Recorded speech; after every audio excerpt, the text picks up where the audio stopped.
শুনছেন সবসময় রেডিও ফুর্তি 88.0 FM, বাংলাদেশের সর্ববৃহৎ রেডিও নেটওয়ার্ক। আমি রাসেল আসির সাথে, আমার সাথে রয়েছে মাসুম এবং আজকের অতিথিরা। আপনাদের সবাইকে স্বাগত জানাচ্ছি ভূত এফএম এবং আশা করছি আপনারা সবাই ভালো আছেন। চমৎকার একটা দিনের শেষে রাত যখন আসে শুক্রবারে, তখন সবাই প্রস্তুতি নেয় ভূত এফএম শোনার জন্য। এবং আজকের ভূত এফএমটা একেবারেই অন্যরকম। আমরা জানি যে ভূত এফএম একেবারে অন্যরকম উইথ গ্রামীণ ফোন, বাট আজকে ভূত এফএম একেবারে অন্যরকম। আমি এই উইকে একটা ইমেল পেয়েছিলাম যে ভূত এফএম এর শুরুর ফিলটা অনেকেই ফিরিয়ে নিয়ে আসতে বলেছিলেন ভূত এফএম এ, যে মিস করি ওই দিনগুলো যখন শুরুতে ভূত এফএম হতো। তো আমি শুরুর কিছু গেস্ট আজকে রেখেছি, কিছু নতুন গেস্ট রয়েছে এবং শুরুটা আমরা শুরু করব একেবারেই সেই সময়ের কিছু অতিথি দিয়ে যারা দীর্ঘদিন ধরে ভূত এফএম আসেননি। সেই সাথে আরো একটা গুড নিউজ হচ্ছে যে তারা কি ধরনের ঘটনা বলবেন। তারা ডেফিনেটলি সেই ধরনের ঘটনা বলবেন যে ধরনের ঘটনার জন্য আপনারা অনেক অনেক দিন পর্যন্ত অপেক্ষা করেন। দ্যাট মিনস তারা যে ঘটনাগুলো বলবেন সেই ঘটনাগুলো হবে প্রথমেই যে ঘটনাটা শুনবো আমরা, এবং তারপরেও আমরা মানে ব্যাক টু ব্যাক হয়তো শুনবো না আমরা, বাট ডাবল ডোজ আছে আপনাদের জন্য মেডিকেল স্টোরি। তো মেডিকেল কলেজের স্টোরি আপনারা সবসময় এনজয় করেন অনেক বেশি। দ্যাটস ওয়াই আমরাও চেয়েছি যে এরকম ধরনের অতিথিদের এখানে নিয়ে আসতে। শুরুতে জানিয়ে দিই কিভাবে আমাদের এসএমএস করতে হবে। আমাদের এসএমএস করতে চাইলে মোবাইলের মেসেজ অপশনে গিয়ে টাইপ করুন ফুর্তি, FORTI ফুর্তি, স্পেস দিয়ে লিখুন আপনার নাম, স্পেস দিয়ে আপনার মেসেজ পাঠিয়ে দিন 9840 নাম্বারে। যদি আমাদের ইমেল করতে চান তাহলে আমাদের ইমেল অ্যাড্রেসটি হচ্ছে bhutfm@radiofurti.fm। খুব সাবধানে আমি এটা বলে দিচ্ছি যে আমাদের অ্যাড্রেসটা হচ্ছে bhutfm@radiofurti.fm। দ্যাট মিনস আপনি যদি এটা স্পেলিং করতে চান তাহলে স্পেলিংটা কেমন হবে? স্পেলিংটা হচ্ছে BHOOTFM@radiofurti.fm। এখানে আপনার নাম, ঠিকানা এবং ফোন নাম্বার সহ আপনার জীবনে ঘটে যাওয়া সেরা ঘটনাগুলো লিখে পাঠিয়ে দিন আমাদের কাছে। আর ভূত এফএম এর আজকের যে ফেসবুক ফ্যান পেজে যদি আপনারা কানেক্টেড থাকতে চান আমাদের সাথে, সেখানে আমার একটা ছবি পোস্ট করেছে আজকে। অলরাইট, তো ভূত এফএম এর যে পোস্টগুলো আছে সেখানে যদি আপনি লাইক দিতে চান, যদি আপনি কমেন্ট করতে চান, তাহলে আপনাকে কি করতে হবে? আপনাকে চলে যেতে হবে www.facebook.com/radio.furti। রেডিও ফুর্তি কিন্তু স্পেলিংটাই একই হবে, RADIOFORTI, রেডিও ফুর্তি। আপনারা অনেক সময় ইন্টারনেটের সাহায্য নিতে পারেন, কিন্তু ভূত এফএম এর অ্যাড্রেস অনেকেই আমাদেরকে এখনো জিজ্ঞেস করেন কিভাবে করতে হবে। আপনারা কিন্তু সেখানে জিজ্ঞেস করতে পারেন, ইন্টারনেটে যে খোঁজ খবর নিতে পারেন। আমাদের এই অ্যাড্রেসটা একদম ক্লিয়ারলি সেখানে দেওয়া রয়েছে। এবং সেই সাথে আপনারা কিন্তু এটাও চাইলে পারেন, সেটা হচ্ছে যে আপনারা যারা কিভাবে ঘটনা পাঠাতে হবে এটা জানতে চান, সে সমস্ত প্রশ্নের জন্য কিন্তু আপনারা আমাদের এই ফেসবুকের যে ফ্যান পেজটি রয়েছে রেডিও ফুর্তি, সেখানে গিয়ে কিন্তু আপনারা কোশ্চেনগুলো করতে পারেন এবং সেখানে যারা ভূত এফএম অসংখ্য লিসেনার রয়েছেন তারা কিন্তু আপনাদেরকে সেই উত্তরটা দিয়েই দিতে পারেন।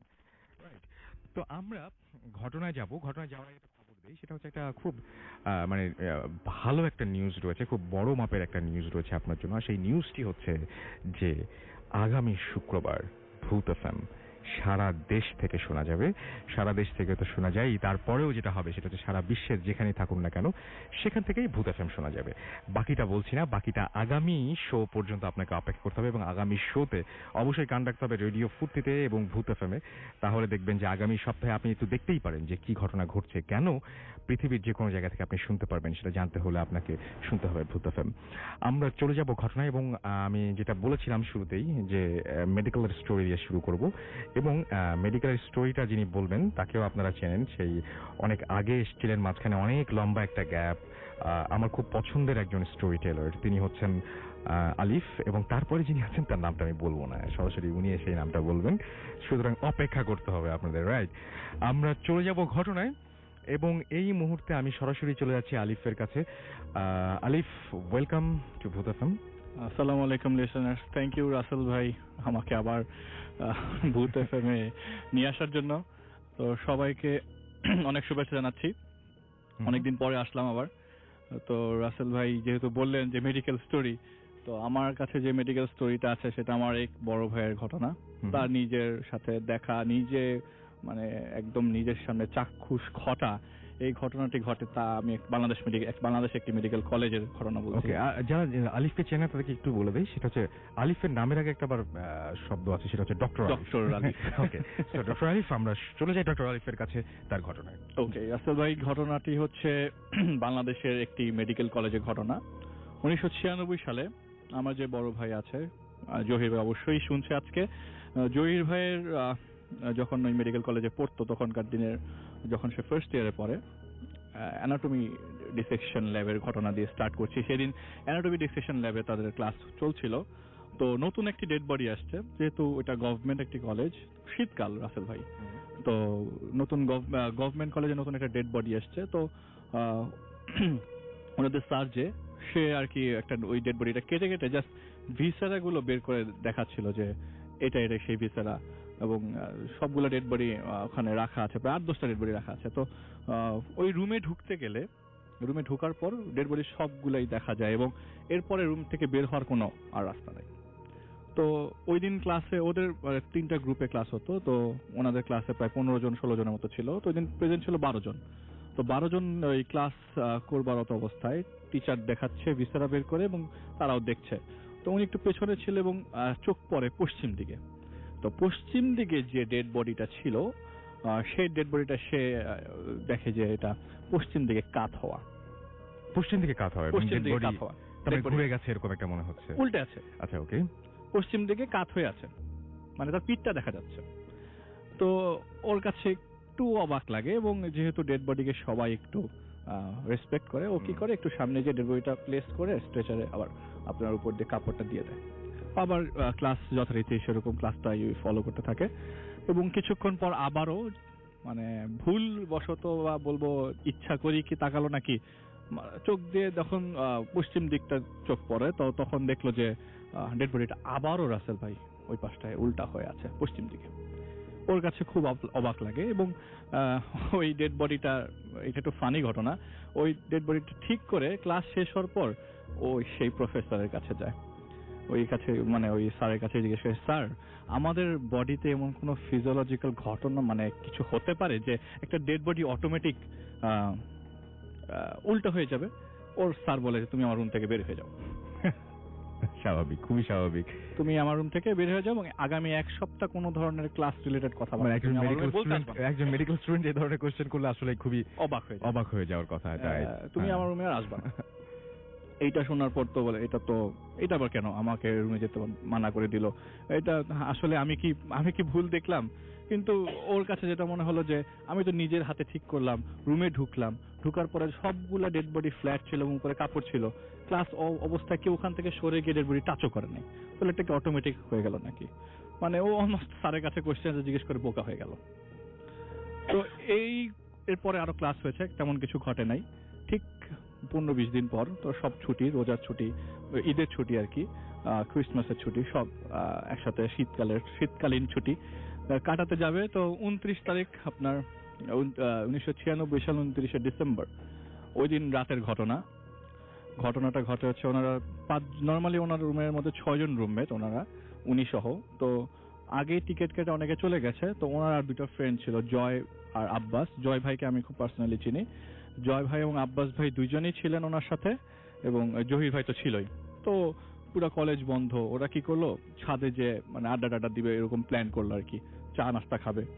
তো উপরে গেল, রাতে 10টা-11টার দিকে আড্ডা দিচ্ছে, বিভিন্ন ধরনের কথাবার্তা বলতে বলতে এক পর্যায়ে জহির ভাই হাতের মধ্যে একটা সিগারেট ধরিয়ে চলে গেল দক্ষিণ দিকে। হোস্টেল থেকে আবার অ্যানাটমি ডিসেকশন ল্যাবের ভিউটা একদম ক্লিয়ার, ওকে, উপর থেকে জানালা দিয়ে পুরোপুরি দেখা যায়, একদম ক্লিয়ার। তো জহির ভাই চোখ মানে দিয়ে দেখতে দেখতে কেমন মনে হচ্ছে ভীতি, মানে ভয় পাচ্ছে, কেমন জানি লাগছে। তো এর ভয় লাগার কারণ কি, মানে একটা ক্রিপি ভাব, যে এখানে কিছু একটা ঘটতে যাচ্ছে বা কিছু একটা ঘটবে এরকম মনে হচ্ছে। ঠিক আগ মুহূর্তে একটা কি কেমন যেন একটা টের পাওয়া যায় ভেতরে, মনে হচ্ছে হার্টবিট হঠাৎ করে বেড়ে গেল, যে কিছু একটা ঘটছে, একটু তাকাই থাকি তো ওই দিকে। রাইট।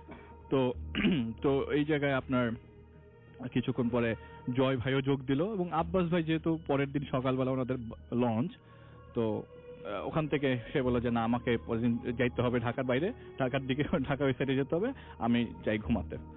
ওইখান থেকে আব্বাস ভাই সরে পড়লো, এবং ওনারা দুইজন ওখান থেকে দাঁড়িয়ে দেখতে দেখতে হঠাৎ করে চোখ পড়তে রাত তখন বাজে হচ্ছে 11:15। এমন সময় হঠাৎ করে অ্যানাটমি ডিসেকশনে একটা বাতি জ্বলে উঠলো একাই হঠাৎ। আচ্ছা, বাতি জ্বলে উঠলো, এবং এইটা দেখার পর থেকে ওনারা মোটামুটি সিরিয়াস হয়ে যায়। কারণ এর আগে ঘটনাটা জয় ভাইকে শেয়ার করেছিল জহির ভাই, যে এরকম একটা ঘটনা উনি নিজে চাক্ষুষ দেখেছে। তো জয় ভাইয়ের সাথে বলে ঠিক আছে, তোর সাথে আমি থাকবো, দেখি কি হয়। হুম। রাত 2টা পর্যন্ত ওরা ছাদের মধ্যে থাকে। ঠিক 1:45টার দিকে, গভীর রাত, তখন চারদিকে অন্ধকার। 1996 সাল রাসেল ভাই। হুম। মোবাইলের যুগ তো দূরের কথা, হুম। ইন্টারনেট যুগ তো দূরের কথা, সবাই ঘুম। হুম। হসপিটাল যেহেতু লাইট জ্বলছে, বিভিন্ন ফ্লোরে ফ্লোরে লাইট জ্বলছে, তো হঠাৎ করে চোখ পড়লো, একটা লাইট হঠাৎ করে বাস্ট করলো, ফুটে গেল। ওখান থেকে একটা লাইট ফুটে যাওয়ার পরে আলো কিন্তু একটু কম লাগছে, কিন্তু এই যে আলো জ্বলছিল এতক্ষণ ধরে রাসেল ভাই, ভিতরে কোনো ধরনের মুভমেন্ট নাই, কেউ হাঁটছে না, লাইটটা অটোমেটিক জ্বলে আছে। একটু ডিফারেন্ট লাগলো। আর যখন একটা লাইট বা একটা বাতি ফেটে গেল, ওরা কি করলো, ভয়ে রুমে গিয়ে আস্তে করে ঘুমিয়ে পড়লো। শীতকাল, রাত তখন 3:30 বাজে। খাবেন, নাহলে তো ভূত এফএম আগামী দিন শুরু হবে না। সেজন্য আপনাদেরকে আরো একবার ইমেল অ্যাড্রেসটা বলেছি, boothfm@radiofurti.fm. Stay tuned, Radio Furti, and don't stop the Furti.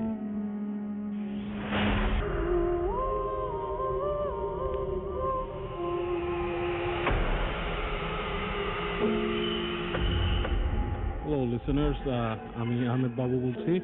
এবং বাবু ভাই has come up with Some stories from at প্রথমটাই মেডিকেল স্টোরি রাসেল ভাই। all right. Well, thank you for giving me the opportunity. No problem. But the মানে best thing is যে হচ্ছে আমরা আসলে সবাই বলছেন যে একটু পুরনো ফিল পাচ্ছেন। হ্যাঁ, মানে আমরা চেষ্টা এবং করছি। মেডিকেল স্টোরি নিয়ে অনেকের অনেক দিন পর্যন্ত অনেকদিন fascination ছিল। হ্যাঁ, সেটাই। এখন মানে ইটস টাইম যে এখন It's time to- back to back আমরা শুনবো মেডিকেল স্টোরি। অলরাইট, সো শুরু করি। এই স্টোরিটা রাসেল ভাই শাকেরা আপু, আমার আপু হয় উনি স্টোরিটা দিয়েছেন। উনি ঢাকা শহরের খুব সুনামধন্য একটা মেডিকেল সেন্টারের ঘটনা বলেছেন আর কি। নামটা বললাম না, বলা যাবে না অ্যাকচুয়ালি। যাক, উনি ছিলেন তখন ওখানকার আপনার মানে কেবল ফ্রেশ ডক্টর আর কি, হওয়ার পর ওখানে উনি কাজ করছেন। তো ওখানে আপনার বিভিন্ন ইউনিট ছিল আর কি, এটা অবশ্যই একটা হসপিটাল, বড় বড় ইউনিট। তো একদিন ওখানকার যেই ওয়ার্ডটাতে একটা মানে আপনার মানে আপনার সদ্য প্রসূত বাচ্চা যেখানে হতো, সেখানকার এক মহিলা ওনাকে ডেকে বলছেন যে ম্যাডাম আপনার সাথে একটু কথা আছে। উনি বললো কি কথা? বলে আমি ব্যাপারটা অলরেডি আপনাদের এখানে আয়ার সাথে ডিসকাস বলেছি, মানে সে এটাতে খুব একটা দেয়নি, তো ইন্টারেস্ট দেখায়নি, এবং উনি আমাকে মনে করো পাত্তাও দিচ্ছে না। বাট আমি সাফার করেছি এবং আমি খুব ভয় পাচ্ছি, আমি আপনার সাথে কথা বলতেছি। তো উনি বললো আচ্ছা কি? তো উনি তখন ইয়াং ছিলেন একদম, ওনার কিউরিয়াসিটি হলো যে ব্যাপারটা কি, আসলে কি ফেস করতেছে সে। তো উনি ফার্স্টে বোঝানোর চেষ্টা করলো আপনার যদি সার্ভিস নিয়ে কোনো সমস্যা থাকে আমি কিন্তু খুব একটা এটাতে হেল্প করতে পারবো না, যতটুকু পারার ততটুকু। বলতে সেটা না, বলতেছে যে আমি রাতের বেলা আমি এখানে আমার বাচ্চা নিয়ে ঘুমাই, মানে আমার তো 1 দিন না 2 দিন হয়েছে তখন কেবল। বলতেছে যে অনেক রাতে, তখন গভীর রাত হয়ে গেছে এবং ওয়ার্ডের লাইট প্রায় বন্ধ, ডিম একটা লাইট, খুব অল্প আলো জ্বলতেছে এখানে। তো আমি দেখলাম যে ওই পাশে যে পর্দা আছে, ওই পর্দাটা বাতাসে নড়তেছে। তো অবশ্যই জানলা খোলা থাকলে নড়তেই পারে, সেটা সে করেনি। তো আমি হেঁটে পানি আনতে গেলাম, ওই আয়াকে খুঁজলাম, উনি নাই, পানি আনতে গেলাম, বাচ্চাকে আমি ঘাটে রেখে গেছি। তো পানি এনে যখন আমি আসছি, আমি এসে দেখি ওই আমার খাটের কাছে যেখানে আমার বাচ্চা শুয়ে আছে, তার সামনে বেশ লম্বা একটা মানুষের মতো, গায়ের মধ্যে যে সাদা অ্যাপ্রন টাইপেরই পরা, উবু হয়ে কি দেখতেছে, বেশ লম্বা। আমি ভাবলাম যে এই সময় এত লম্বা কোনো ডাক্তার, মানে পুরুষ নার্স এখানে ঢোকারও কথা না, মানে যেহেতু মেয়েদের ইউনিট এখন ঢোকারও কথা না, কে এটা ডাক্তার কি কে? তখন সে খুব এজেন্ট করে সামনে যে এসে দাঁড়াইছে। দাঁড়ানোর পরে উনি দেখলো যে ওনার দিকে ফিরলো, কিন্তু সে চেহারাটা দেখলো না, মানে হি কুডন্ট সি দ্য ফেস। মুখটা নাকি কভার করা, কাপড় দিয়ে মুখ কভার করা। তো সে খুব ভয় পেয়েছে, জোরে সাউন্ড করে উঠছে। এই জোরে সাউন্ড করে উঠতে পাশের বেডে যে মহিলা ছিল, সে ঘুমাচ্ছিল, সে উঠে গেছে। উঠে কি হয়েছে তখন দেখে যে ওই লোকটা নাই ওখানে, এবং সে খুব ভয় পেয়েছে। ভয় পাওয়ার পর সে আবার ওই মহিলাকে বলতেছে যে এরকম দেখছে। মহিলা বললে আল্লাহ আমি তো দেখি নাই, আপনি দোয়া দুরুদ পড়েন, কোনো ব্যাপারটা আবার হবে। মানে মহিলা, আমি যেভাবে সুন্দর করে বলছি, ওই মহিলা কিন্তু ওইভাবে বলেনি, বিকজ উনি এতটাই ছিলেন না আর কি। তো যাক, তো শাকের আপু যিনি আছে উনি শুনে বললো যে আসলে এটা মনে আপনার মানসিক কোনো ভুল টুল হবে, কারণ এরকম তো হ্যালুসিনেট করতে পারে। আপনি থাকেন, অসুবিধা নেই, আর ভয় পেলে জোরে ডাক দিবেন, আর আমি আজকে বলে দিব ওয়ার্ডে যে মহিলা থাকে সে যেন ঠিক মতো মানে এটা বলার পরে ওই আপু চলে যায়। ওনার মনের মধ্যে একটা কোয়েশ্চেন থাকে যে এই জিনিসটা কি হলো, তা উনি আবার কথাবার্তা ভুলে যায় আর কি জিনিসটা। তো এরপর দিন থেকে শুনতেছে, উনি যখন আবার কাজে আসলো তো শুনতেছে যে ওই ওয়ার্ডে বাচ্চা, তার রিলিজের ডেট কিন্তু বাচ্চাটা সকাল থেকে একদম কাঁদতে কাঁদতে নীল হয়ে যাচ্ছে এবং মানে তাকাচ্ছেও না ঠিক মতো। নিউবর্ন বেবি, খুব খারাপ অবস্থা। ডাক্তার কয়েকদিন চেষ্টা করতেছে, ওনাকেও বললো, উনিও গেছে ওনার সিনিয়রদের সাথে। তো যে দেখতেছে বাচ্চাটা কাঁদতেছে এবং কাঁদতে কাঁদতে মানে কান্না যতক্ষণ পর্যন্ত তার মানে আপনার মানে মানে অ্যাবিলিটি শেষ না হচ্ছে চিৎকার করা, ততক্ষণ পর্যন্ত সে কাঁদতেছে আর কি, কাঁদতেছে জোরে জোরে। তো উনি জিজ্ঞেস করেন তখন ইকে আপনার ওই ওই মাকে যে কি ব্যাপার, কি হয়েছে। বলছে যে গতকাল থেকে বাচ্চাটা প্রচন্ড ভয় পাইছে কোনো কারণে হয়তো, এবং বাচ্চাটা মানে এরকম অ্যাবনর্মাল অ্যাক্ট করতেছে। তো মাটাকে জিজ্ঞেস করছে, তো মাটা বলতেছে যে সে ওই একই যে আপনার জিনিসটা, যে সে হঠাৎ শুয়েছিল রাতের বেলা, তো উনি দেখে যে ওই কোণার মধ্যে, ঘরের কোণার মধ্যে এরকম একটা এরকম সাদা টাইপের দাঁড়ানো, এবং সে আস্তে আস্তে সামনে আসতেছে এবং সামনে এসে ওনার কাঠের সামনে আসছে। তো উনি প্রায় স্পেল বাউন্ডের মতো হয়ে গেছিল, উনি দোয়া দুরুদ পড়া শুরু করছে। উনি ভয় পাইছে, যে উনি ভাবছে যেমন আমাদের দেশে দেখলে কিছু ভাবে ভূত বা প্রেত এরকম কিছু, উনি দোয়া পড়া শুরু করছে। তো তারপর আর দেখে নাই, বাট ওনার বাচ্চাটা তখন থেকেই খুব অ্যাবনর্মাল অ্যাক্ট করা শুরু করছে।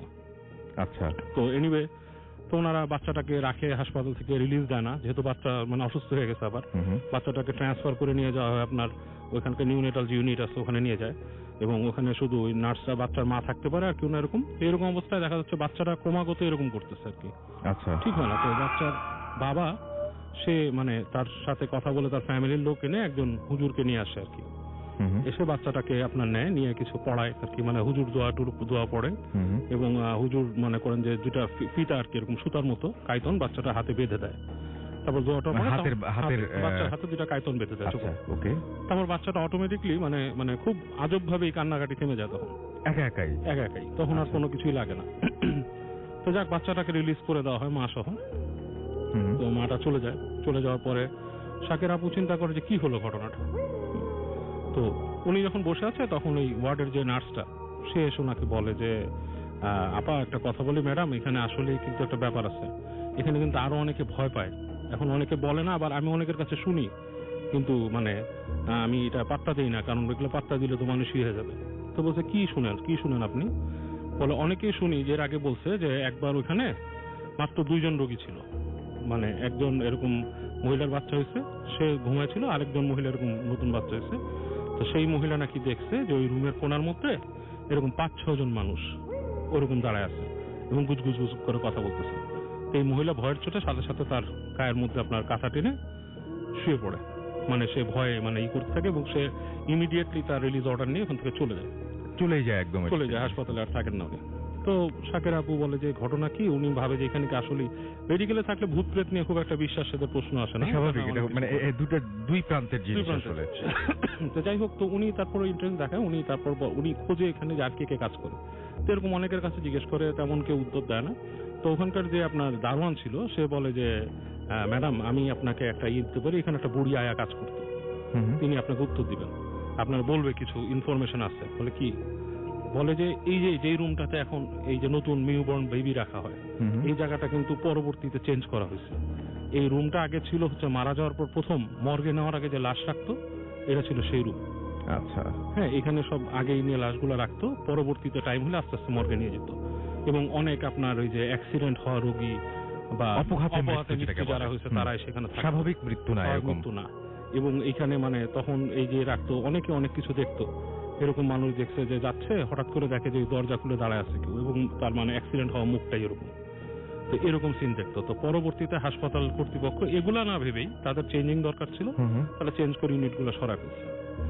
তো এরকম শোনার পরে তখন ওনার কিউরিয়াসিটিটা খুব বেড়ে যায়। উনি ওই যেই মহিলাটা প্রথম ভয় পাইছিল আর কি, ওনার কাছে মানে ওনার সাথে যোগাযোগ করে, অ্যাড্রেস খুঁজে ওই বাসায় জিজ্ঞেস করে যে আপনার বাচ্চা কেমন আছে। তো মহিলা ওনাকে নিয়ে আসে, এনে বলে যে দেখেন ম্যাডাম, আমরা তো অনেক অনেক ভয় পাইছি এবং আমার বাচ্চা অনেক এটাতে সাফার করছে। তাকে এরকম পরে কোথায় নিয়ে যে কোন মানে আপনার মানে মাজার বা কোথার থেকে কিছু এনে তাকে দেওয়া হয়েছে। এরপরে গেলে বাসায় নিয়ে আসার পরেও এই বাচ্চা খুব সমস্যা করতো। মানে সে নিজেও মহিলা নাকি দেখতো যে রাত্রেবেলা শুয়ে আছে, হঠাৎ দেখতো যে তার টেবিলের উপর একটা কালো বিড়াল বসে আছে। তারপর সেই লম্বা জিনিসটাকে সে অনেকবার দেখছে যে লম্বা এরকমই পড়া। তখন নাকি ওই হুজুরি বলে যে আপনি অমুক মাজারে যান, ওখান থেকে এরকম জিনিস আনেন, বাচ্চাকে করেন, তো দিয়ে তারপর আস্তে ধীরে তাকে করা হয়, মানে বাচ্চাটাকে আস্তে আস্তে নর্মাল হয়। তো শাকের আপা বলছে যে এটা ওনার একটা বিশাল ব্যাপার মেডিকেলে, এবং উনি ওই রুমে উনি এরপর থেকে রাতের বেলা আর কোনোদিন শুনে যেত না, আচ্ছা। কারণ উনি ভয় পায়। এবং আচ্ছা, তার মানে কি উনি বিশ্বাস করেছিলেন ব্যাপারটা? হ্যাঁ, উনি তো বিশ্বাস করেছেন এবং উনি এখনো বিশ্বাস করেন, এবং ওনার সাথে এখনো অনেক কিছু ঘটে। উনি বলছে যে আমাকে আস্তে আস্তে আরো কিছু বলবেন আর কি, আচ্ছা। ওনার আরো কিছু অভিজ্ঞতা জীবনের। বাহ, চমৎকার। আমরা ওয়েট করবো সেটার জন্য। আমি দেখতে পাচ্ছি ফেসবুকে অনেকে লিখছেন যে আলিফ ভাইয়ের প্রথম স্টোরিটা শুনে মোটামুটি ভয় পেয়েছি। আমাকে সাতক্ষীরা থেকে লিখছেন ভালো লাগছে। আচ্ছা, এটা লিখেছেন সিকান্দার বক্স। রক্তিম মাসুম আমাদের লিখেছেন সাতক্ষীরা থেকে ভালো লাগছে বাট ভয় লাগছে না। এটা কি কমপ্লিমেন্ট না কমপ্লেন আমি ঠিক বুঝি নাই। আমাদেরকে কামরুল হাসান শুভ লিখেছেন ফার্স্ট স্টোরিটা অস্থির, শুরুটা ভালো লেগেছে আজকে। আমাদেরকে হৃদয় খান লিখেছেন বেস্ট প্রোগ্রাম। এগুলো সব ফেসবুকে রয়েছে। আমাদেরকে লিখেছেন আমার নামটা হচ্ছে রাজীব। আচ্ছা, আলিফ ভাই অনেকদিন পর ঘটনা শুনলাম, ওয়েলকাম টু ভূত এফএম, গ্রেট স্টোরি। আমাদেরকে দেখতে পাচ্ছি এছাড়াও এখানে পলাশ লিখেছেন অসাধারণ, খুব ভালো লাগছে। আমাদেরকে এছাড়াও দেখতে পাচ্ছি যে আরো অনেকেই এখানে কমেন্ট করছেন, এবং আমাদেরকে ডক্টর রেজান হোসেন লিখেছেন ফ্রম পুঠিয়া খুলনা থেকে। কিছু লেখেননি উনি, জাস্ট এখানে এসএমএসটা করেছেন। এছাড়া আমাদেরকে লিখেছেন ব্যাকগ্রাউন্ড সাউন্ডটা খুব ভয় লাগছে, এটা লিখেছেন বশির আহমেদ, এবং এই ক্রেডিটটা তো অবশ্যই মাসুমের, সে মিউজিকটা করছে, আপনারা সবাই জানেন। আমাদেরকে নাদিম প্রধান এখানে এসএমএস করেছেন। এছাড়া এসএমএস করেছেন আমাদেরকে নীল প্রহর, নাইস স্টোরি। এছাড়া আমাদেরকে দেখতে পাচ্ছি যে এমআই রেহান এখানে কমেন্ট করেছেন আমাদেরকে মৃন্ময় বিশ্বাস। এছাড়াও আমাদের এখানে কমেন্ট করেছেন দেখতে পাচ্ছি কমন ম্যান, আমাদেরকে সজীব কর্মকার এখানে কমেন্ট করেছেন। এছাড়াও দেখতে পাচ্ছি আরো অনেকে। আপনি যদি এখানে আসতে চান বা কমেন্ট করতে চান তাহলে যেটা করতে হবে, আচ্ছা একজন এই পেজে লিখেছেন, এটা কি রিয়েল পেজ? হ্যাঁ ভাইয়া, এটা হচ্ছে আরাফাত সানি লিখেছেন। কোনো সন্দেহ নেই যেটা রেডিও ফুর্তির রিয়েল পেজ, এবং আপনি ঠিক জায়গাতে রয়েছেন। আমাদেরকে এছাড়াও দেখতে পাচ্ছি যে যারা যারা এখানে কমেন্ট করছেন এবং যারা যারা এখানে আরো কমেন্ট করতে চান বা লিখতে চান, তাদেরকে যেটা করতে হবে সেটা হচ্ছে আপনি চলে যান www.facebook.com/radio.furti, এবং সেখানে গিয়ে আপনি পার্টিসিপেট করতে পারেন সবার সাথে, এবং সবার সাথে জয়েন করতে পারেন। আপনার যে কথাগুলো রয়েছে সেই কথাগুলো আমাদেরকে জানাতে পারেন, কোন ধরনের ঘটনা আপনার ভালো লাগে। যেমন আপনারা বলেছেন বলেই আমরা একটু পুরনো সময় ফিরে গেছি, আপনারা বলেছেন বলেই আমরা কিন্তু আজকে আপনাদের যে back to back medical story রেখেছি। সো কোথাও যাবেন না, আমাদের সঙ্গে থাকুন। আমি দেখতে পাচ্ছি এসএমএসও আসছে, এবং আমাদেরকে দেখতে পাচ্ছি যে অনেকেই এসএমএস করছেন। রাফি আমাদের থ্যাঙ্কস দিয়েছেন, এবং আমাদেরকে শাহরিয়ার এসএমএস করেছেন, এবং তিনি বলছেন ভয় লাগা শুরু হয়েছে এখন। ওকে, আমাদেরকে এছাড়া নাহিদ সিলেট থেকে এসএমএস করেছেন, এবং আমাদেরকে এসএমএস করেছেন দেখতে পাচ্ছি ডিজে রাজ, এবং আমাদেরকে কবির আর লিখেছেন যে বাবু ভাই জিনদের ব্যাপারে কিছু বলেন। আচ্ছা, ওইটা যদি আমরা সময় পাই তাহলে বলবো, অবশ্যই ডেফিনেটলি বলবো। আমাদেরকে এছাড়াও তাবাসসুম উত্তর থেকে লিখেছেন লাভ ভূত এফএম, ইট রক্স, আমাদেরকে লিখেছেন। এছাড়াও দেখতে পাচ্ছি আশিক নওগাঁ থেকে সেকেন্ড স্টোরিটার কাছে অসাম লেগেছে, আমাদেরকে সাকিব এসএমএস করেছেন। আদনান গাজীপুর থেকে আমাদের এসএমএস করেছেন। নাফিজ মিলম আমাদের এসএমএস করে বলছেন সবগুলোই ভালো লাগছে আমাদের কাছে। আচ্ছা, কিং আমাদেরকে এসএমএস করেছেন, আমাদেরকে স্মৃতি এসএমএস করেছেন, এবং তিনি বলেছেন যে আমার মনে হচ্ছে আজকে ভূত আমার খুব কাছাকাছি, এবং তার কাছে ঘটনাগুলো ভালো লাগছে। মিঠু এবং তুষার আমাদের টঙ্গী থেকে এসএমএস করেছেন। রাজশাহী থেকে অভি জানিয়েছেন সেকেন্ড স্টোরিটা অসম, আমাদেরকে এসএমএস করেছেন হেলাল আগা খান স্কুল থেকে, এবং তার কাছে স্টোরিটা ভালো লেগেছে। এবং আমাদেরকে এছাড়াও কেয়া বরিশাল থেকে এসএমএস করেছেন, এবং 7 দিন ধরে তিনি যে ভূত এফএমের জন্য ওয়েট করেন সেটা তিনি জানিয়েছেন। রানা খান ধানমন্ডি থেকে আমাদের এসএমএস করেছেন আমাদেরকে আশফাক খান। এছাড়া আমাদেরকে আরো অনেকে এসএমএস করছেন। আপনি যদি এসএমএস করতে চান তাহলে কি করতে হবে, তাহলে মোবাইলের মেসেজ অপশনে গিয়ে টাইপ করতে হবে ফুর্তি, FOORTI ফুর্তি, স্পেস দিয়ে লিখতে হবে আপনার নাম, স্পেস দিয়ে আপনার মেসেজ পাঠিয়ে যাবে 9840 নম্বরে। মোশাররফ করিম আমাদের ইস্ট অর ওয়েস্ট, বাবু ভাই অ্যান্ড আলিফ ভাই ইজ দ্য বেস্ট। আচ্ছা, ওকে, আমাদেরকে শান্ত এসএমএস করেছেন বাথরুমে যেতেও তার ভয় লাগছে, বাবু ভাইকে জানিয়েছেন এটা। ওকে ফাইন, আমরা এরপরে চলে যাবো আবারও ঘটনায়। তার আগে একটা ছোট্ট বিরতি নিতে হবে আমাদেরকে, এবং বিরতির পরে আমরা আবারও ফিরে আসবো লম্বা ঘটনায়। সেই পর্যন্ত আমাদের সঙ্গে থাকবেন, কোথাও যাবেন না।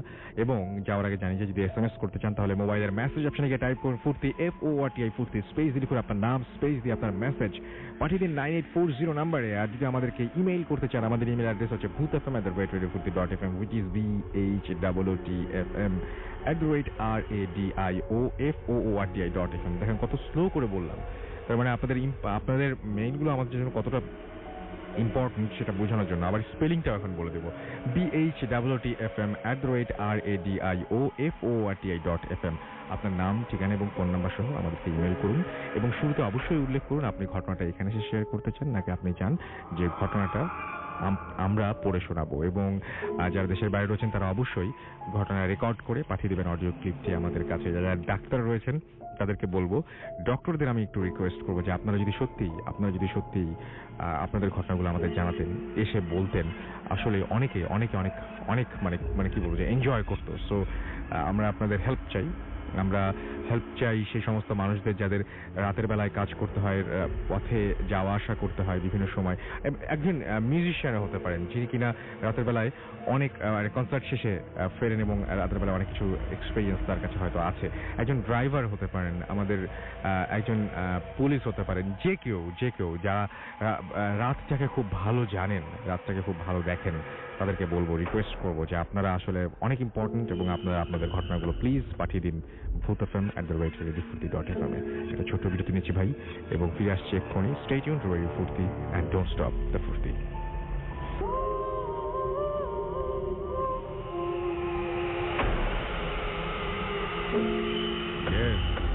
কামিং এবং কি আসছে সেটার জন্য আপনাকে আগামী ভূত এফএম অবশ্যই শুনতে হবে, অবশ্যই মিস করবেন না এবং আপনি মানে ধারণাও করতে পারছেন না হয়তো যে কি আপনার জন্য অপেক্ষা করছে। যাই হোক, আমরা এখন যেটা করব সেটা হচ্ছে আমরা আরো একটা ঘটনায় যাব এবং আমি বলেছিলাম যে ব্যাক টু ব্যাক আমরা মেডিকেল রিলেটেড স্টোরি শুনবো এবং সেরকমই একটা স্টোরি নিয়ে আমাদের আরো একজন অতিথি এখানে এসেছেন যিনি আরেকটা মেডিকেল স্টোরি। অনেকেই দেখতে পাচ্ছি যে এসএমএস করেছেন এবং এসএমএস করেছেন। আমি দেখতে পাচ্ছি যে আমাদের এখানে যারা স্টোরি যারা লিখছেন তারা বলছেন যে অস্থির একটা এপিসোড আজকের এবং অনেকেই প্রশংসা করছেন আজকের এপিসোডটা আজকে অনেক বেশি ভালো লাগছে সোফার। সো আশা করছি সামনে আপনাদের আরো বেশি ভালো লাগবে, সেই ব্যবস্থা আমরা করছি ইনশাল্লাহ এবং করে রেখেছি সেটা। এবং আপনাদেরও বারবার ভূত এফএম প্রতি সপ্তাহে এরকম ভূত এফএম উপহার দেওয়ার জন্য কি করতে হবে, আপনাদের সহযোগিতা আমাদের খুব বেশি প্রয়োজন। আপনারা অবশ্যই আমাদেরকে ইমেল করে আপনাদের জীবনের সেরা ঘটনাগুলো পাঠিয়ে দেবেন। আরো একবার বলি, আমাদের ঘটনা পাঠাতে হলে আপনাদের জাস্ট আপনাদের ঘটনাটা কিন্তু টাইপ করতে, আমরা মেল করেন যেভাবে, আমি অনেকেই প্রতিদিন আমাদের জিজ্ঞেস করেন যে কিভাবে ঘটনা পাঠাবো, ঠিক যেভাবে ভাইয়া মেল করেন ঠিক সেইভাবে আমাকে ঘটনা পাঠাতে পারেন। যারা বারবার করে জিজ্ঞেস করেন তাদেরকে বলছি যে ইমেল করেন, আপনি যদি এমএস ওয়ার্ডের ফাইলে একটা ঘটনা লিখে সেটা অ্যাটাচ করে মেল করে পাঠিয়ে দেন, আমাকে কোনো সমস্যা নেই, বাংলা বা ইংলিশ যেটাই হোক না কেন। আপনি যদি সরাসরি ইমেইল করেন আমাকে, ঠিক যেভাবে কম্পোজ করেন আপনারা ইমেইলে গিয়ে সেইভাবে যদি আপনি করেন সেটাতে আমার কোনো প্রবলেম নেই। সুতরাং ইটস ভেরি ইজি।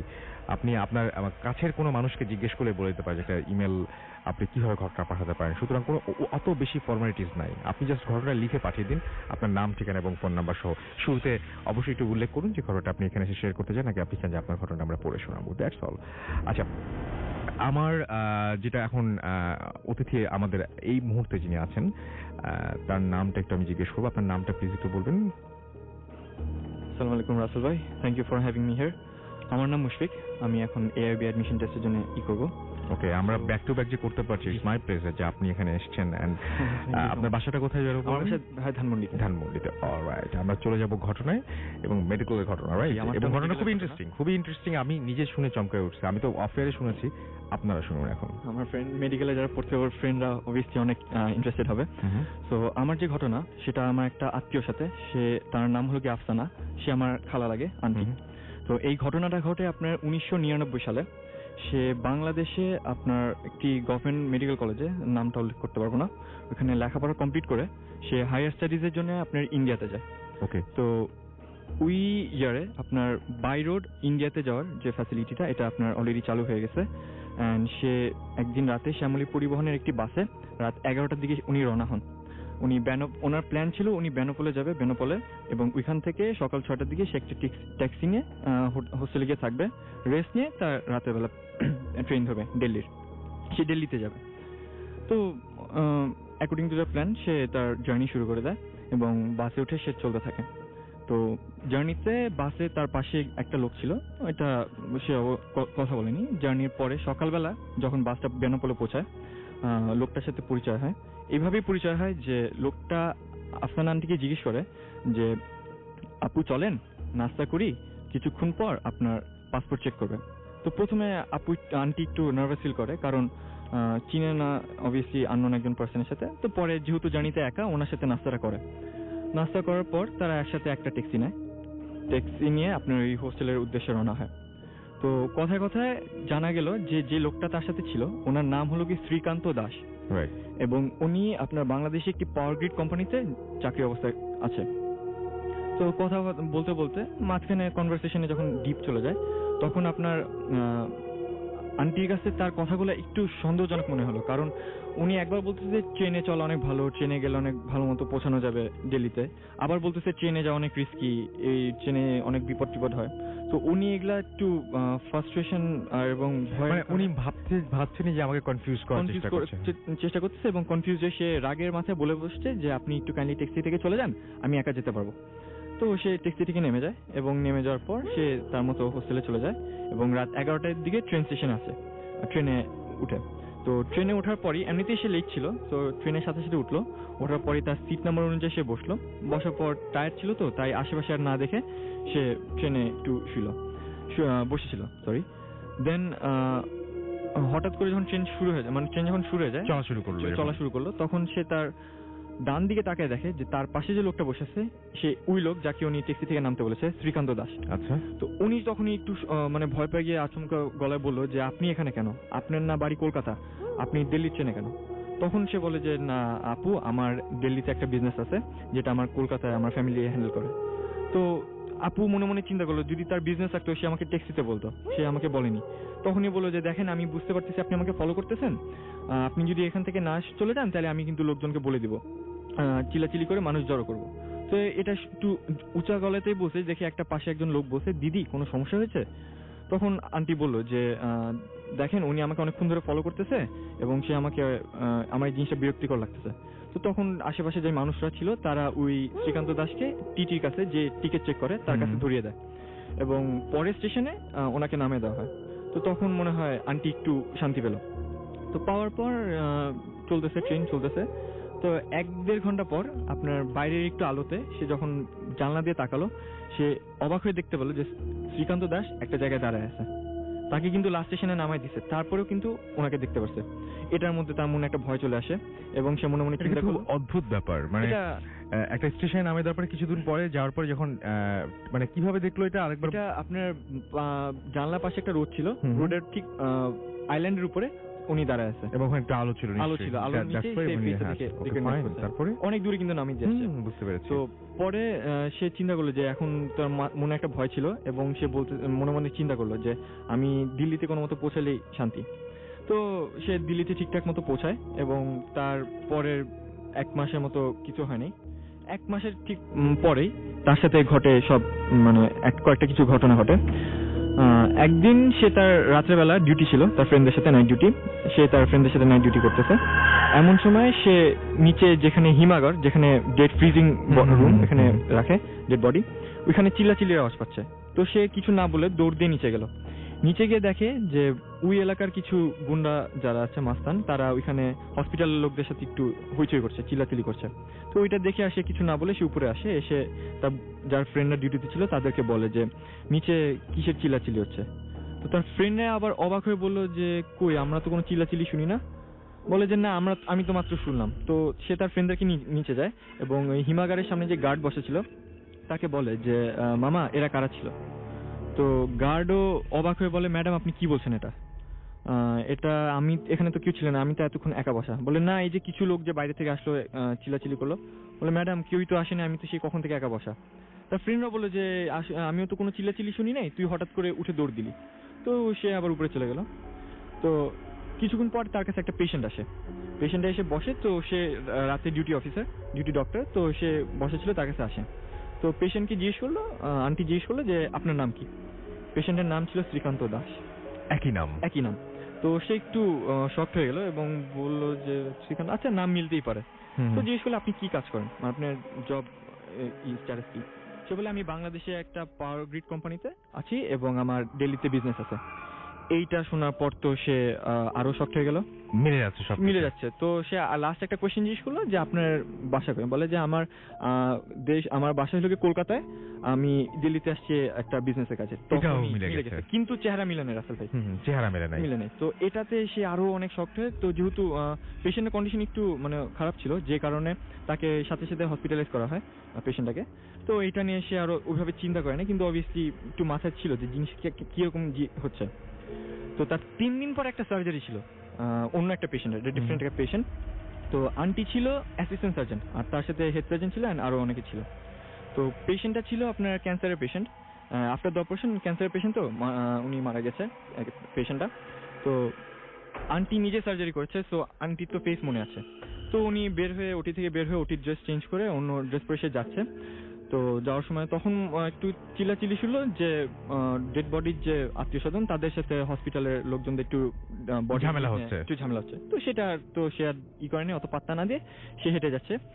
আর অপারেশনের পর যে পেশেন্টটা মারা গেছে তার বডিটা ঠিক ওটির বাইরে রাখা হয়েছে এবং কাপড় দিয়ে ঢাকা ছিল। তো সে এমনি কাপড় দিয়ে ঢাকা ছিল। তো সে হেঁটে যাচ্ছে, হেঁটে যাওয়ার সময় হয়তোবা বাতাসের কারণে কিনা আপনার ডেড বডির মুখের উপর থেকে কাপড়টা সরে যায়, এবং সরে যাওয়ার পর যে জিনিসটা দেখে রাসেল ভাই, যে ডেড বডিটা যা ছিল এটা সেই শ্রীকান্ত দাসে, যাকে উনি আপনার বেনাপোলে যে ট্রেনে যার সাথে পরিচয় হয়েছিল, না বাসে পরিচয় হয়েছিল, বাসে পরিচয় হয়েছিল, যার সাথে যাকে ট্যাক্সি থেকে নেমে দেওয়া হয়েছিল, নামিয়ে দেওয়া হয়েছিল, ট্রেনে আবারও দেখা হয়, এবং যাকে একটা আইল্যান্ডের উপর দাঁড়িয়ে থাকতে দেখে। এই ভদ্রলোক সেই ভদ্রলোক, কিন্তু যাকে তিনি প্রথমে ট্রিটমেন্ট করছিলেন এখানে অনেকদিন পরে অপারেশন করেছিলেন, তখন তার চেহারা আর এই চেহারায় মিলে ছিল না। মারা যাওয়ার পরে দেখা যাচ্ছে চেহারায় মিল। জি, এন্ড সেদিনে কিন্তু খালি একটাই সার্জারি ছিল, এটাই কিন্তু অনলি সার্জারি, এন্ড সার্জারিতে ছিল অন্য পেশেন্টের, কিন্তু কেমনে তার চেহারাটা মিলে গেল, শ্রীকান্ত দাসের হয়ে গেল।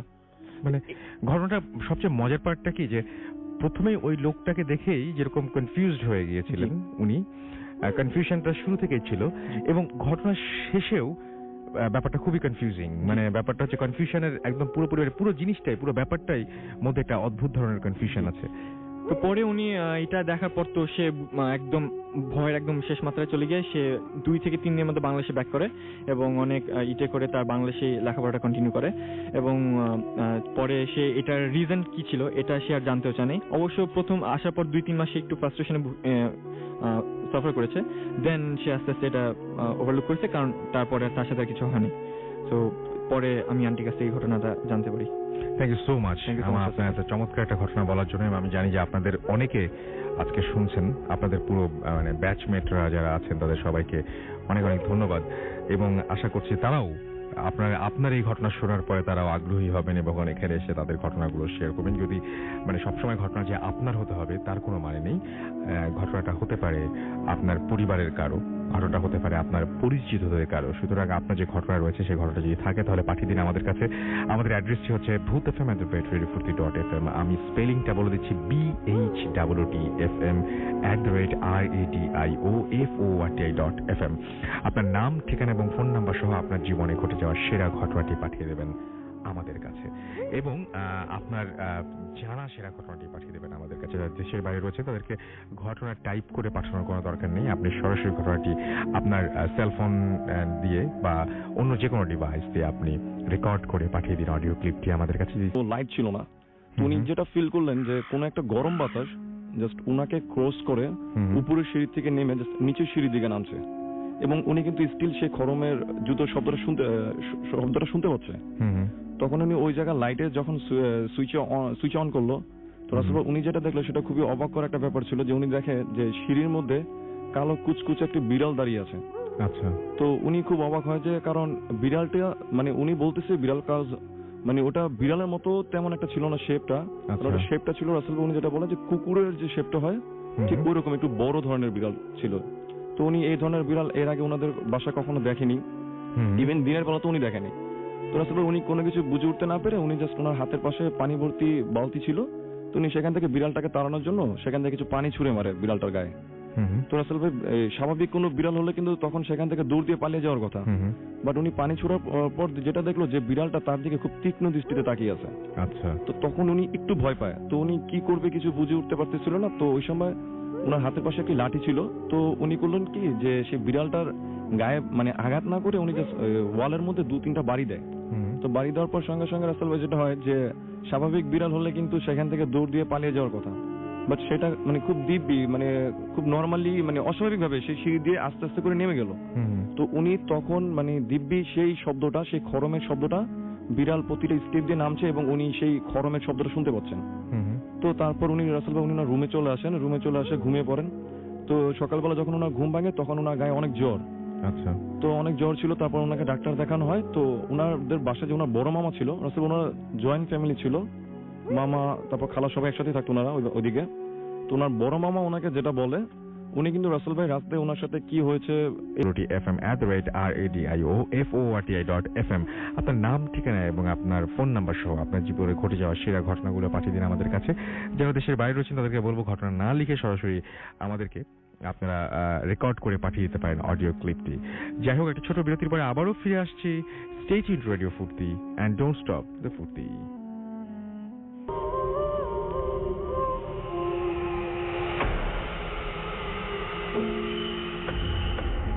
উত্তরা থেকে বিথি লিখেছেন যে আই লাভ ভূত এফএম এবং ভূত এফএমে তিনি তার এক্সপেরিয়েন্স শেয়ার করতে চাইছেন।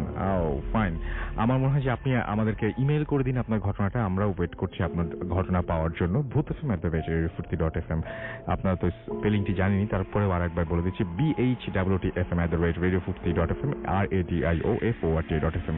যদি এরপরে কোনো কনফিউশন থাকে তাহলে চলে যান www.facebook.com/radio.furti এই অ্যাড্রেসে এবং স্ক্রল করে দেখুন যে আমাদের একটা পোস্টেই কিন্তু সেই অ্যাড্রেসটাও দেওয়া আছে।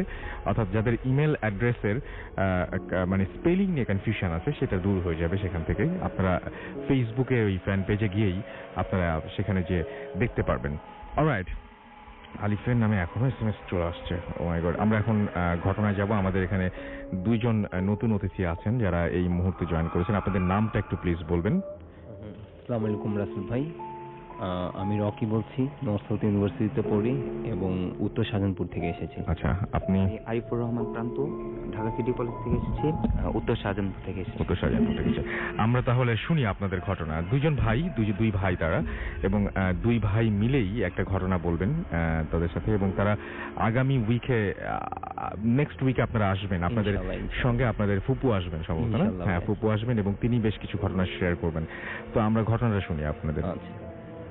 যে ঘটনাটা ভাই আমি শেয়ার করব সেটা 2005 এর দিকের ঘটনা। দুজনেই তো একসাথে ঘটেছে, না? দুজন একসাথে ছিলেন? দুজনই উইটনেস। তো 2005 এর দিকের ঘটনা। আর সবচেয়ে আগে বলে রাখি সেটা হচ্ছে যে আমার বাবা হচ্ছে রেলওয়ে চিফ ইন্সপেক্টর, তো তার সরকারি চাকরি বদলি হতে হয় সব সময়। তো 2005 এর দিকে মোস্ট প্রবাবলি আমার বাবা দেওয়ানগঞ্জের দিকে ছিল আর কি বদলি। তো আমরা ঢাকায় ছিলাম, আমি, আম্মু আর আমার ছোট ভাই। তো নানুর বাড়ি থেকে একদিন হঠাৎ ফোন আসলো যে আমাদের এক দুঃসম্পর্কের আত্মীয় মারা গিয়েছে, তো আমাদের যেতে হবে। তো পরের দিন সকালবেলা আমরা রওনা দিলাম। আমাদের নানুর বাড়িটা হচ্ছে নরসিংদী শিবপুর থানায় আর কি। তো শিবপুরে পৌঁছাতে দুপুর হয়ে গেছে আর কি। তো ওখানে গিয়ে তো কান্নার রোল সব জায়গায়। তো আমরা ওখানে আবার আমাদের অনেক ফ্রেন্ড সার্কেল ছিল আর কি গ্রামে। তো ওখানে গিয়ে সবার সাথে দেখা করলাম। তো ওখানে দেখা করার সময় আমরা বাজারের দিকে যাচ্ছিলাম আর কি। তো সেই টাইমে আবার মামারা সবাই মিলে দাফনের কাজ করতেছিল আর কি। তো আমরা ওখানে বাজারে গিয়ে আড্ডা টাড্ডা গল্প টল্প করে আস্তে আস্তে সন্ধ্যা হয়ে গেছে। তো আসার সময় দেখি যে এখনো দাফনের কাজ চলছে। তো মামারা তখনও মানে মোনাজাত ধরছে আর কি। তো আমরা সামনে গেলাম। তো ছোট মামা এসে আমাদের বললেন যে তোমরা ছোট মানুষ, যাও সামনে যাও তোমরা মোনাজাত ধরো আমাদের সাথে। তো আমরা মোনাজাত ধরলাম। প্রায় 5 মিনিট পর আমি দেখলাম যে আমাদের পিছনে কেউ নেই। তো খুব অবাক লাগলো যে কিছুক্ষণ আগেও ছিল, এখন কোথায় গেল। তো সামনে তাকে দেখি যে মানে সাদা একটা শ্যাডো, মানে শ্যাডোর মতোই ট্রান্সপারেন্ট শ্যাডো, সেই জিনিসটা কবরের উপর শুয়ে আছে। তো সেটা উঠে বসলো আর কি। তো আমি মারাত্মক রকমের ভয় পেলাম। সেটার চেহারা ছিল এমন যে কোনো চোখ ছিল না, ঠিক আছে, জাস্ট একদম সাদা একটা মানে ডার্ক সাদা ছিল ফেসটা, চুল ছিল মানে ব্ল্যাক। তো সেটা হাসছে। তো আমি দেখে মারাত্মক ভয় পেয়েছি। তো আমার ছোট ভাই ছিল সাথে, তো আমি ওকে বুঝতে দেইনি যে আমি ভয় পেয়েছি। তো আমি ওকে বিভিন্নভাবে অভয় দেওয়ার ট্রাই করি যে ব্যাপার না, এগুলা ঠিক হয়ে যাবে, সমস্যা নাই, ভয় পেও না, এগুলো কিছুই না। তো আমি বলছি যে কি ব্যাপার, আপনি কবরের উপর উঠে হাসছেন কেন? তো লোকটা আমার কথা শুনে আরো বেশি করে হাসছে জোরে। তো আমি আমার ছোট ভাইকে বললাম যে চলো আমরা চলে যাই, সে কবরের উপরে উঠে হাসছে, তো তার পাপ হবে, আমাদের কিছু হবে না, তো চলো আমরা চলে যাই। তো এটা বলে আমরা চলে যাচ্ছিলাম। চলে যাওয়ার পর নানুর বাড়িতে যখন গেলাম তখন দেখলাম যে সবাই আমাদের জন্য অনেক টেনসড, আমরা কোথায় গেলাম সবাই আমাদের অনেক খুঁজতেছে। তো ছোট মামাকে দেখার পরে ছোট মামা আমাদের জিজ্ঞেস করলো যে কি ব্যাপার, তোমরা কোথায় ছিলা এতক্ষণ, তোমাদের খুঁজে পেলাম না কেন মোনাজাতের সময়? তো তখন আমি কাউন্টার কোয়েশ্চেন করলাম যে তোমাদের কি তো খুঁজে পেলাম না, তোমরা পিছনে ছিলে, হঠাৎ করে কোথাও উধাও হয়ে গেলে। তো তখন ওরা মানে বললো যে আচ্ছা ঠিক আছে, ব্যাপার না, ঠিক হয়ে যাবে, সমস্যা নেই, কিছু হয়নি। তো আমার নানু আবার ব্যাপারটা বুঝতে পেরেছে। তো যেহেতু নানু অনেক কিছুই জানতো এরকম ওই এলাকাটা সম্পর্কে, জিন টিন নিয়ে আর কি, তো ঘটনাটা এখানেই শেষ হতে পারতো, বাট ঘটনাটা মনে হচ্ছে মানে এর পরে যে ঘটনাটা মানে ঘটেছে সেটা আরো বেশি ভয়ঙ্কর। তো শুনি আমরা ওর কাছ থেকে। সেটা শেয়ার করছে আমার ভাই। তো ভাইয়ার কাহিনীটা এখন শেষ হয়নি। ভাইয়ার কাহিনীটা আসলে আমাদের যে ঘটনাটা ঘটেছে সেটার আর কি সত্যতা প্রমাণিত হয় হচ্ছে পরদিন সকালবেলা। তো আমাদের মানে কবরটা যেখানে দেওয়া হয়েছিল তার সামনে ছিল এক প্রতিবেশীর বাসা। তো ওই মহিলা সকালবেলা এসে হাজির। তো উনি আমাদেরকে বলছেন যে উনি সারা রাত হাসির শব্দের কারণে ঘুমাতে পারেননি। সেই হাসিটা সেই কবরের কাছ থেকে আসতেছিল। তো এমনিতে আমাদের কথা তখন কেউ বিশ্বাস করলে পাত্তা না দিলেও তো পরবর্তীতে আমাদের কথা পরে তার বিশ্বাস করে। তারপর এমনিতে আমার মারা পাঁচ বোন আর 4 ভাই। তো একদিন আমার ছোট খালা এই তেঁতুল গাছের নিচে বান্ধবীর সাথে গল্প করছিল। তো তখন দুপুরে আজান দিয়ে দেয়। তো উনি ফিরে আসার পর আমার নানু দুপুরে খাবার রান্না করার পর একটু বাথরুমে যাওয়ার পর এসে দেখে যে খাবারের হাঁড়ি পাতিল সব খালি, তরকারি খালি, কিছু নেই। তো হঠাৎ করে আমার মাকে এসে কোশ্চেন করে যে এই কি তোরা কি খাবার বেড়ে খেয়েছিস নাকি? তো মারা বলল যে আমরা তো তোমার জন্য ওয়েট করতেছিলাম, আমরা তো কিছু খাইনি। তখন মানে একটা ঘটনাটা নিয়ে কিছু হয়। তো বাট তখন কথা আর আগে না বেরিয়ে তো নানু আবার রান্না করতে চলে গেল। তো বিকেল বেলা আমার ছোট খালা মানে যে একটু উইয়ার্ড আচরণ করছে দুপুরবেলা থেকেই, নিজের সাথে নিজে কথা বলতেছে, হাসতেছে। তো বিকেল বেলা উনি 1 টিন মুড়ি আর 2 কেজি প্রায় গুড় নিয়ে বাইরে চলে যাচ্ছেন। তো নানি পিছন থেকে ডাকলেন যে এতগুলো মুড়ি আর গুড় নিয়ে কোথায় যাচ্ছ? বললো যে বান্ধবীর সাথে খাবো। তো বললেন যে বান্ধবীর সাথে নিয়ে এত মুড়ি এত গুড় নিয়ে যাচ্ছ কেন? কিছু বলার আগে উনি গটগট করে চলে গেল খালা। তো সন্ধ্যায় আবার ফিরে এলেন। রাতে রান্না করার সময় নানু বললো যে আমি এশা নামাজটা পড়ে আসি। আমার আম্মুকে বললো যে তুই একটু রান্নাটা শেষ করে আয়। তো আম্মু কিচেনে যাওয়ার পর দেখে যে এক পা দিয়ে স্তম্ভিত হয়ে যান। দেখেন যে চুলার উপর ফুটন্ত ভাত আর তরকারি আছে গরম করা, সেটা মানে ফুটন্ত ভাত হাত দিয়ে কাকু আন্টি মানে আমার ছোট আন্টি খাচ্ছেন। তো দেখে আম্মু তো স্টাক হয়ে গেছে। তো এক পা পিছিয়ে গিয়ে ছোট্ট একটা এই উঠোন ছিল, উঠোন পার হয়ে তাড়াতাড়ি বাসায় গিয়ে বললো। তো আমার 4 মামার থেকে 2 মামা গেল আমাদের নিজস্ব এই এক মসজিদ আছে, তো সেই ইমাম সাহেবকে ডাকতে। ইমাম সাহেব আসলেন। আসার পর বাড়ি বড় উঠোনটা একটা বৃত্ত আঁকলেন। বৃত্ত আঁকার পর বললেন যে যাও এই তোমাদের বোনকে নিয়ে আসো। তারপর উনি হচ্ছে ওখান থেকে ওইটা মানে তো প্রসেস তো যেভাবে জিন টিন আনা হয় তো সেই প্রসেসে তিনি আনলেন। তো আসলে জিন ছিল, জিনের তিনি পজেস ছিলেন। আচ্ছা। তো বললেন যে এই তুই ওকে ধরছিস কেন, এখানে কি করছিস? পরে বললো যে আমি তিতুল গাছটায় থাকি, আমি ওকে পছন্দ করেছি, তাই ওকে ধরেছি। আর তুই আমার পথে বাধা দিবি না, যদি তুই বাধা দিস তাহলে তোর অবস্থা সেই আমিনুলের মতো হবে। তখন আমরা আরো স্তব্ধ হয়ে গেলাম যে আমিনুলের কথা বললো কেন? কারণ আমিনুল ছিল আমাদের সেই নানা যিনি 4 দিন আগে মারা গিয়েছেন। তো পরে ইমাম সাহেব বললেন যে পরে ছাড়াতে পেরেছিলেন তো? হ্যাঁ ছাড়াতে পেরেছিলেন। তো পরে গোসল করানো হয় হচ্ছে ইমাম সাহেবের পরামর্শে। বলা হয় যে ওনার গোসল করানোর পর এই সাদা ফেনা টাইপের আঠালো পদার্থ বেরিয়ে যায়, ঠিক তখনই ওনার জ্ঞান ফিরে। তো জ্ঞান ফেরার পর উনি 7 দিন অসুস্থ থাকে, জ্বরে ভোগে, তারপর উনি আস্তে আস্তে ঠিক হয়ে যান। আপনাকে অনেক ধন্যবাদ আপনার ঘটনার জন্য। আমরা পরবর্তী ঘটনায় যাব, তবে একদম একটানা ঘটনাটা আমরা শেষ করতে চাই, যে কয়েকটা ঘটনা রয়েছে সেই জন্য আমরা একটা ছোট ব্রেক নিচ্ছি, এবং ছোট একটা ব্রেক নিয়ে আমরা বাকি ঘটনাগুলোর মাঝখানে আর কোনো ব্রেক হবে না। সো প্লিজ একটু এটা কনসিডার করবেন। এটা ছোট্ট ব্রেকের পরে আমরা আবারও ফিরে আসছি। এই পর্যন্ত আমাদের সঙ্গেই থাকবেন আশা করি। স্টে টিউন টু রেডিও ফুর্তি অ্যান্ড ডোন্ট স্টপ দ্য ফুর্তি। যারা SMS করতে চান তারা চলে যান মোবাইলের মেসেজ অপশনে, যে টাইপ করুন ফুর্তি FORTI ফুর্তি, স্পেস দিয়ে লিখুন আপনার নাম, স্পেস দিয়ে আপনার মেসেজ পাঠিয়ে দিন 9840 নাম্বারে। একটা ছোট বিরতির পরে আবারও ফিরে আসছি এক্ষুনি।